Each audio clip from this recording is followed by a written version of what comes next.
I got the camper shell off and I'm almost ready to hit the road, but when I took the camper off, it revealed some scratches on the side of my truck, as you can see right here. And while the LEER camper shell I had on here did overlap and sit over this, I'm pretty sure based on the photos and videos I've seen for the Tune Outdoor camper that I'm putting on here, based on the photos and videos that I've seen of the one that I'm going to get on here to replace this one, it does not overhang and overlap. But you can see right here, that's exposed metal.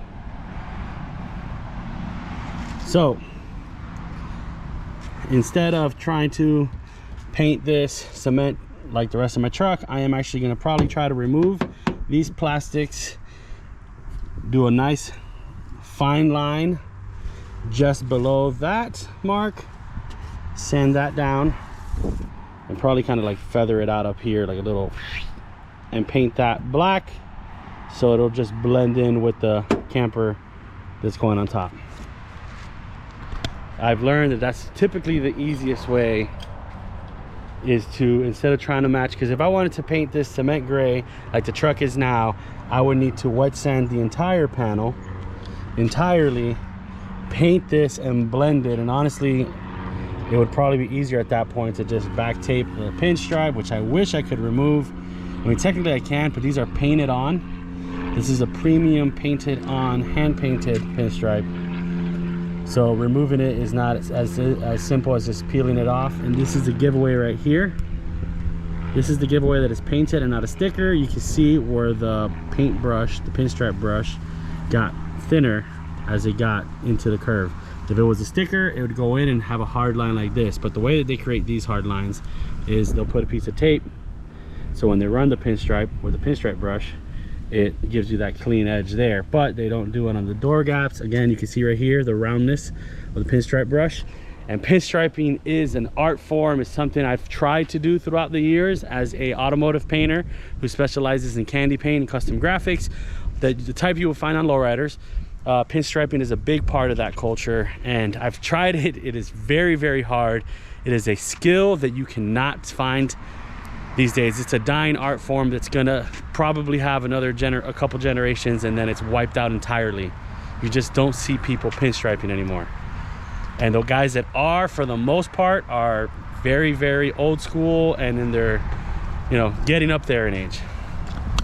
But anyway, let's go ahead and see if I could pop off this plastic, because popping it off will be better than taping it off.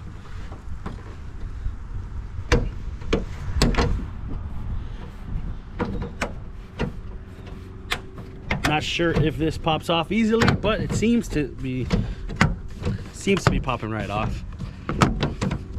We'll see when we get to the end. Yep, here it is. Not difficult at all. So now that you see, I'm gonna go ahead and clean this up. I'll probably tape up like to here and paint from here down black and create that same line. Even though this side is much better shape and condition than the other side, I'm still going to match it just for the sake of it being the same on both sides. It doesn't have to be perfect, because people can never look at both sides at the same time anyway, so it just has to be close. On to this side.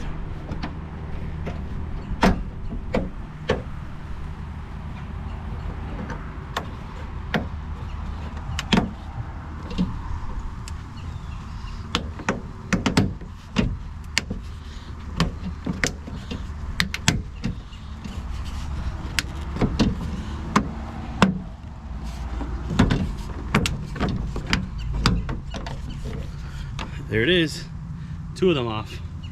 All right, now I got to wipe all that area down. You'll probably likely see the divot, because it does in fact go all the way to the metal. If it was just going through the clear coat, I could easily feather that out. But yeah, I'm gonna go ahead and likely fill these. It won't take much, just a little bit of spot filler. And you go ahead and spray some wax and grease remover just to really clean this up.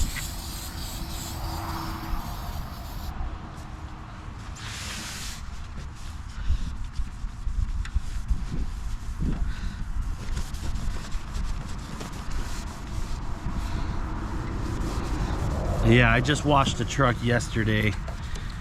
You know, the kids love when we go through one of those like colorful car washes with all the lights and stuff, but once you have a roof rack and the rod vault and all of that stuff up there, they actually don't allow you to drive through those car washes, because they say in fear of damaging their equipment or your equipment, they actually don't allow you to drive through there if you have all that stuff on your truck. So I took Levi and Finn yesterday because they wanted to drive through there. It had been a while since we were able to, because of all the gear I had attached to the truck. But no gear right now. I was able to take them through and they had a blast. That was filthy. But again, that was under that panel that has, you can't expect that to be cleaned and washed underneath that panel. I think this truck's what, 3 going on 4 years old. So that'll do it. Start off by wiping most of that stuff off. All right, now let's go ahead, get some prep off on there, just to prepare the area for sanding.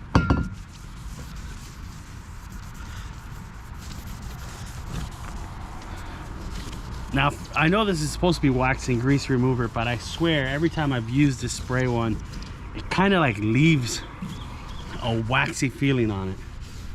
And yes, when you do this to paint, you are supposed to use a wet rag, and then you come back over with a dry rag to clean off any film, because the wax and grease remover will leave like a whitish little film over the surface if you let it air dry. So you have one rag to wipe it on, and then you use a different one to wipe it dry. Otherwise it leaves a little white film. So yeah, this feels waxy right now, even though it's quote unquote wax and grease remover. I did buy like a gallon of actual, you know, pre-cleaner wax and grease remover from the paint supply store, the auto body supply store. So I will be wiping it down with that before I actually do any painting. There it is. So I'm gonna try to get probably as close to that line. Run my tape right underneath that line, because you see the scratch over here. And this actually happened when the guy from the dealership, the salesman, helped me put it on. I saw it when he placed it and kind of scratched the truck up. This right here, I had mentioned like, all right, let's keep it up and slide it into place, and he kind of just like let it slide and scraped it up. So I did sell this camper shell that I had on here to a gentleman over in the Palm Beach, Boca area. He is a fishing captain as well, so I know it went to a good home. Black Tacoma. I had to paint it for him. I didn't have to paint it for him, but he asked me to paint it for him, so I did. I color matched it to his truck. And yeah, let me go ahead and get to work. Got to get some tape and start taping up these areas for repair. It's got to have been like this for quite some time, and there's not any rust on it, so it makes me wonder.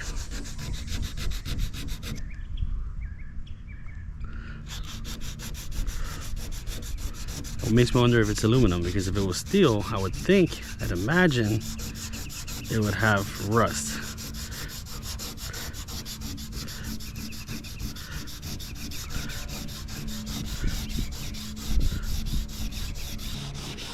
So I'm running some 180 grit. 180 grit is the king of feathering out. So I ran some 180, now I'm gonna run some 320 grit.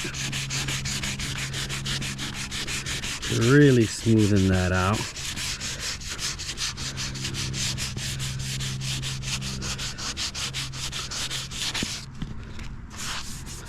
You know what? I think it did feather out nicely. I might not have to put any filler after all.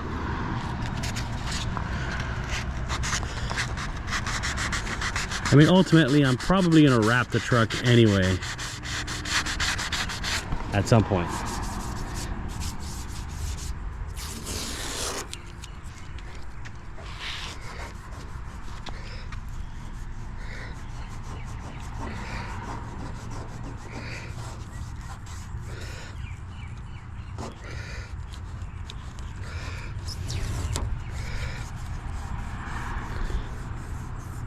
Yep, that's feathered out, I think.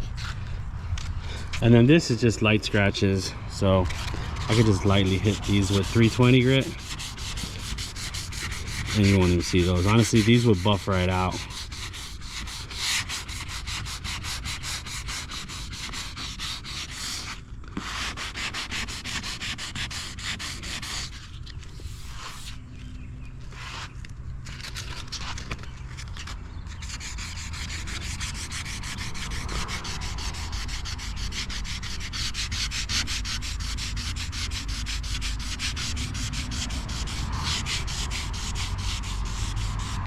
You know, Jim, who bought the camper off me, he had a good idea. He said that had he known, he would have put some PPF, you know, paint protection film right on this edge on his truck before we put the camper on, because the thing with that camper, at least the brackets, once we would tighten the brackets down, it would pull the camper in weird places, so it actually caused a similar chip or scratch on his bed on the opposite side.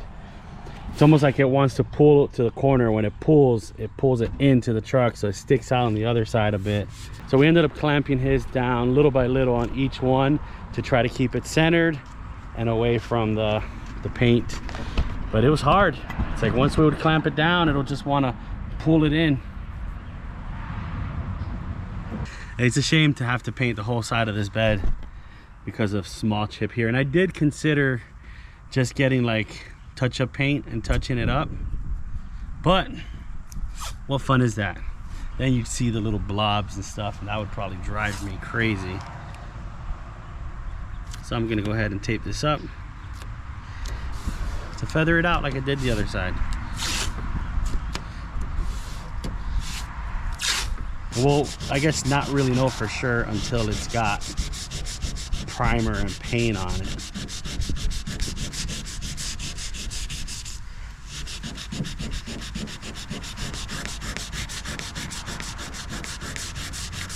You want to make sure that you widen the area, because if you just feather out the one little spot, you'll see the little divot.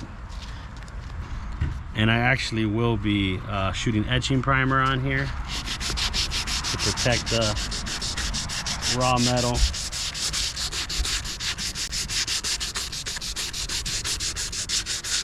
Those little chips, I've feathered them out quite a bit in hopes of making them not noticeable. All right, so time to remove this tape.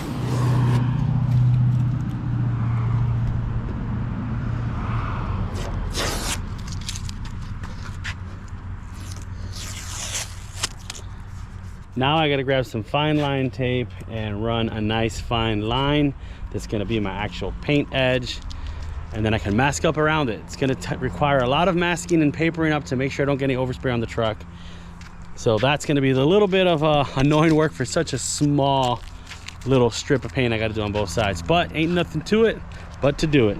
These are the tapes I normally use when I am painting cars. You see I got some gold leaf and some flake on there.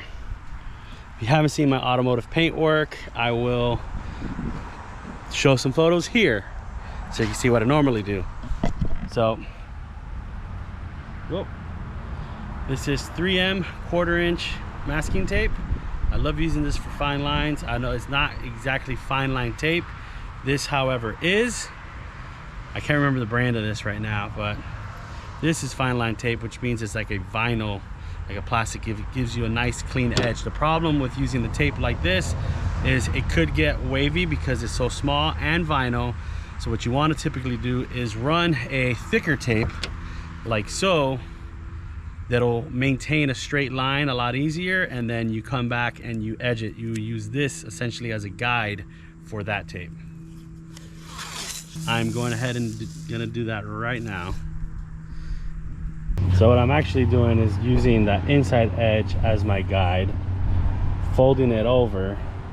It happened to end perfectly right on that edge. Now I'm going to come back with the fine line tape and follow this edge. If I really wanted to, I could have kept it going along to the tailgate, but I'm just going to flare it up right here. Might look weird, might drive me crazy, but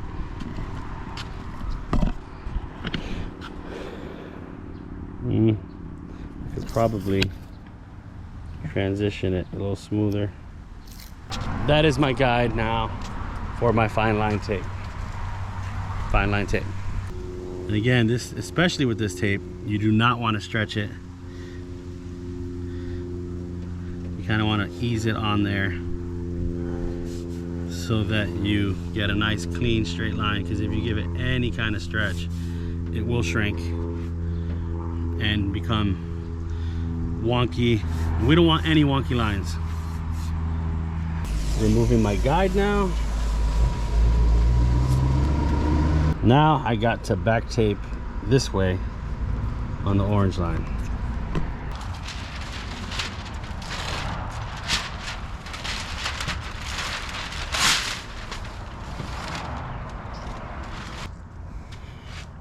Cuban coffee tape.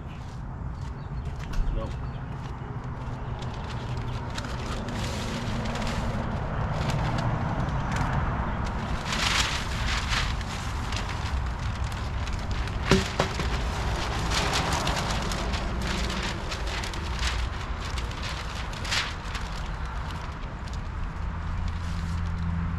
All right, so I went ahead and papered it up, probably a bit overkill, but I am ready to go ahead and scuff this. I'm using a red scuff pad, which is the equivalent of 320 grit sandpaper, and I'm going to scuff away the shine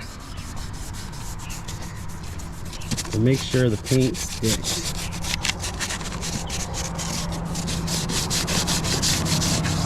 Running it underneath that plastic pad a little bit. I'm gonna go ahead and do this to the whole thing and then paint it. I bought this to paint the wheels black, but I'm gonna go ahead and use this because it says it's 3 times more durable and fade resistant. And I'm gonna try this, and if it doesn't work, then I guess I'll have to use something else, but let's keep moving. All right, I'm gonna go ahead and shoot some self-etching primer over the spots that are bare metal, and then I will hit it with the black paint. Got the etching primer on there. It looks like it feathered out nicely. Now I gotta let this dry and then hit it with the black. Etching primer is made to just be painted right over. You're not supposed to sand it, although sometimes I will give it a light scuff if there's any overspray areas. However, it's made to be painted directly over without sanding, because I think if you sand it, technically you're knocking off some of its protective layer. I don't know how true that is, but that's what I've always heard. All right, now it's time for some black. The moment of truth. The problem I've had when I use matte black spray paint instead of semi-flat or semi-satin or whatever you call it, the matte black oftentimes dries kind of, I don't know how to say it. It doesn't dry evenly. It'll have like shine and some duller spots, which is why I try to typically go with a satin black instead. All right, there you have it. 4 coats of black on here.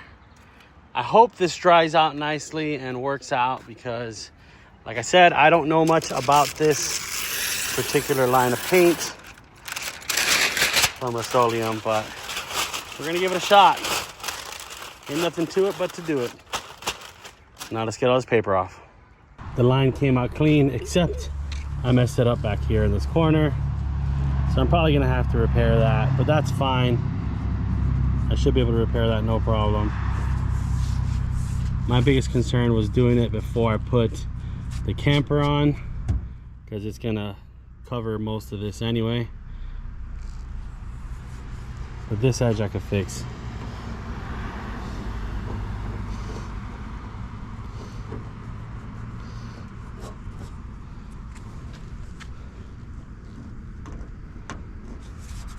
Anyway, got some other stuff for the truck. Got some tow hooks in purple, I think. That's what I ordered, at least. For the front bumper. Wow, these things are pretty heavy. We're doing the family thing at a fall festival. I guess 2 fall festivals today with the kids. But now I'm home.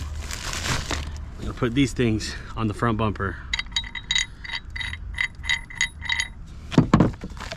Not exactly sure what these rubber bushings are for. I guess it goes in between. Maybe. I'm guessing it probably goes like that so it doesn't rattle. Let's find out. So this is a little bit darker purple than I wanted, but looking at, based on the pictures online, it's definitely darker than it appeared on Amazon. Not exactly sure what these bushings are for, but it brought a lot. Bushings, washers, whatever you want to call them. Let's see what it all brought. All right, so it brought some thick ones, brought some thin ones. So what I'm gonna do is I'm gonna run a thin one on the outside, go through, then I put the thick ones on the inside. Let's see.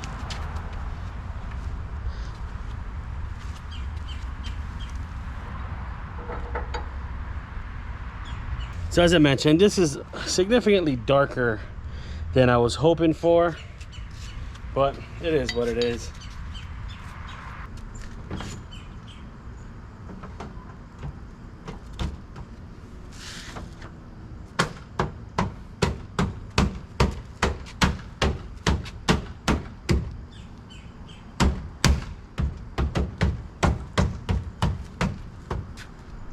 So went ahead and got that back on. So you see, you got the black edge. She got a little overspray right there. I got to clean, but nice clean black line to hide all the chips and scratches and also protect the bare metal from rusting. Now obviously doesn't look as good as if it would had I not had any scratches on there, but I was able to hide the eliminate the chips and scratches, protect the metal from potential rust.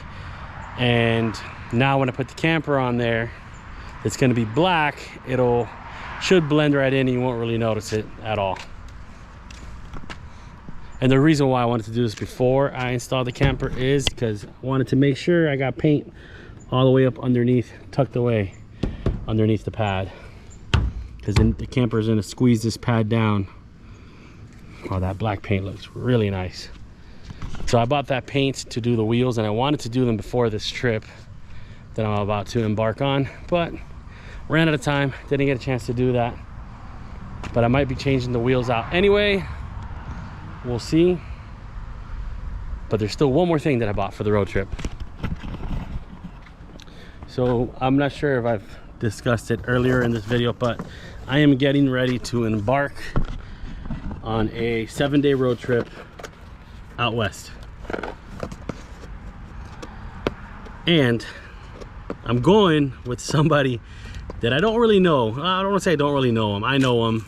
I've hung out with him at events, but I've never spent much time with him outside of like ICAST or whatever, trade shows and that kind of stuff. So it's gonna be interesting.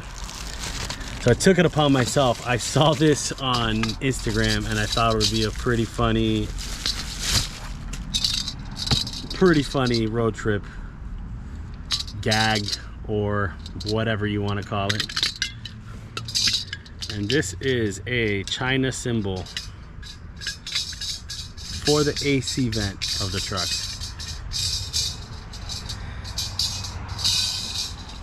So we'll attach to the truck, and ain't that something? I thought that would be pretty funny, pretty sweet to just whoop this out on a road trip with someone that I've never fished with before. I don't even know how this clips or hangs on or anything, but we'll see if it can even work or not. If not, I bought it on Amazon. If I can't get it to attach, I will just simply return it.